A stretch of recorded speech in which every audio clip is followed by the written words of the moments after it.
G'day and welcome to the video. My name's Aaron, and in this video we are going through a beginner ring routine.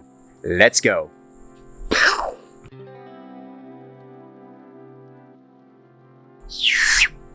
Okay, so guys, be sure to stick around until the end of the video for the full workout routine. I'll put that on a card for you and in the description below. So, the rings are so effective at building muscle in the upper body and for having a lot of fun learning new skills because they can move in so many different directions. So if you are new to rings, you will probably tremble and shake as those stabilizer muscles start to figure out what's going on. That's completely normal. You start to get more control the more you do it. So just keep going. Okay, let's get into the workout.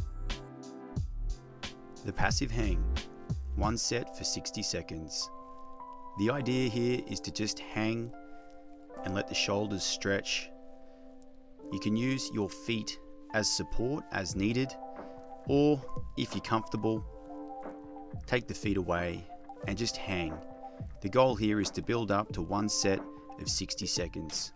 If you need support, gently use your feet or your toes, lower the rings to an appropriate position, or use a box.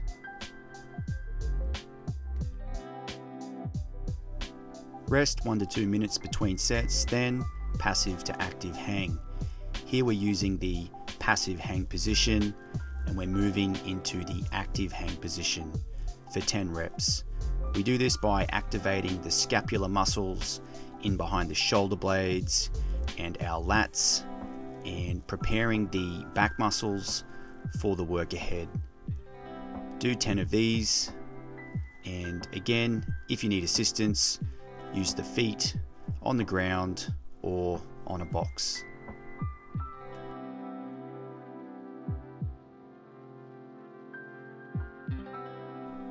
Support holds. 5 to 15 seconds, 2 to 4 sets. The idea here is to have the rings just above hip height. Then on our tippy toes, we can slowly release our weight into the rings, keeping our hands tight into our hips, elbows locked, and just support yourself for 5 to 15 seconds, as much as you can take in this position. If it's too hard, put your feet down. If it's too easy, try turning the rings out by externally rotating the hands, keeping the torso nice and long.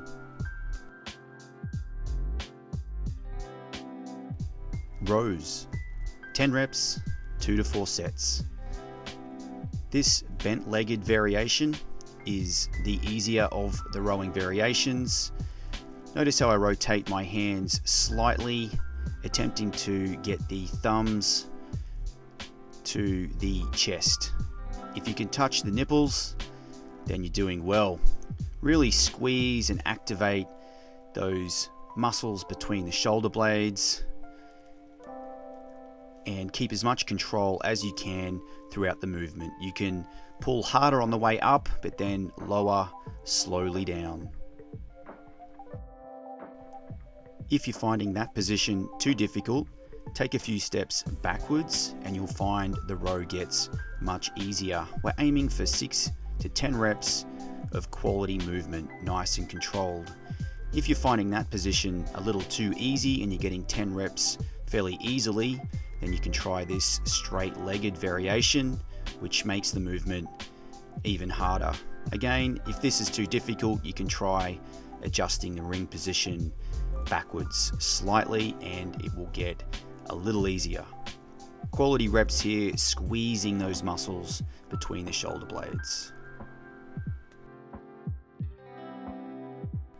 Always take 1 to 2 minutes rest between sets, and then we're on to dips. 6 to 10 reps, 2 to 4 sets. So the idea here is the rings are just above hip height once again, and we are going to start with negatives by slowly lowering down with control until the shoulders or top of the bicep touch the ring for good form.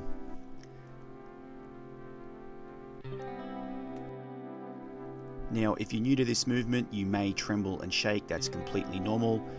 It will start to reduce over time with practice. If this variation is getting too easy for you and you can manage 6 to 10 reps comfortably, then it's time to try the full dip, which involves the downwards and upwards motion in the one exercise. Notice here I am lowering to the point where my shoulder or the upper bicep is touching the upper ring. I'm exploding up with more force than I'm lowering down, trying to keep control on the way down the whole time.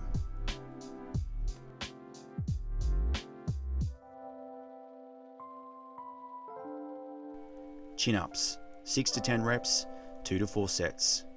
Okay, so before attempting the chin-ups, it's a good idea to test how you'll feel at the top of the chin-up position. If you can maintain this hanging position for 5 to 10 seconds, then you're ready to progress to the next chin-up progression, which are chin-up negatives. So the idea here is we start at the top of the chin-up position and then we lower down, very controlled, nice and slow. Then we repeat that process. So this is a great exercise if you're not ready for the full chin-up, and you can work 6 to 10 reps of these until they're comfortable at 6 to 10 reps, and then you're ready to move on to the full chin-up progression. If you're comfortable with the negatives, then you can try the full chin-up. 6 to 10 reps is our goal here. I like to internally rotate the rings and have a small squeeze or a pause at the top of the movement, and I try to touch my thumbs on my chest for proper form.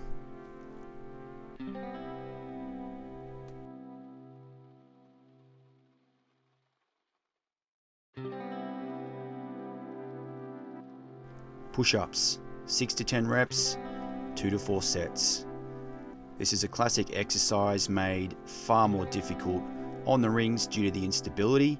You need to brace your core and try to lock out your scapula at the top of the movement or protract it so that you have that rounded back at the top of the movement, which helps promote scapular health and push strength in general. If you find this position too hard, then there is an easier variation. You can walk the rings forward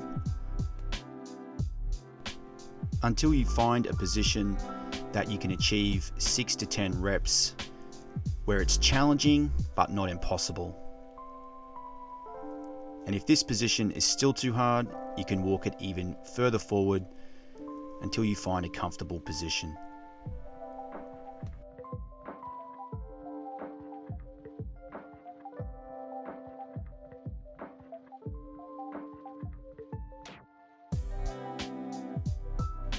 Skills to play with.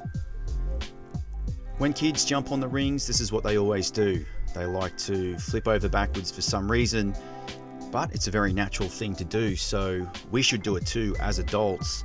So I recommend just getting comfortable hanging upside down on the rings if you can. So you can slowly lower yourself up, or you can jump up, or you can use the aid of a step or a chair just to help you get that extra elevation. But it's really worth your time hanging upside down. Here you can see those back muscles really having to work hard to hang upside down.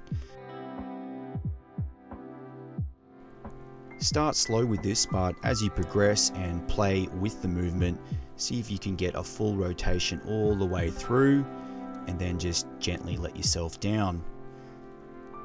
These skills open themselves up to more advanced lever movements, so they're great to start getting familiar with right from the start. This is an L-sit variation, which makes the movement harder by keeping the legs straight. The idea is to get all the way around and then back to the starting position. You can also play around with some lever holds. This is a tuck lever, which is the gateway to longer lever holds. And all these fundamentals are very important for building up the strength and conditioning required to progress to more advanced movements like this sequence I'm doing here. A little while ago, it was before I grew my hair, but I think it shows the pattern nicely of what can be achieved once you build the fundamental strength you need in your core, arms, and shoulders.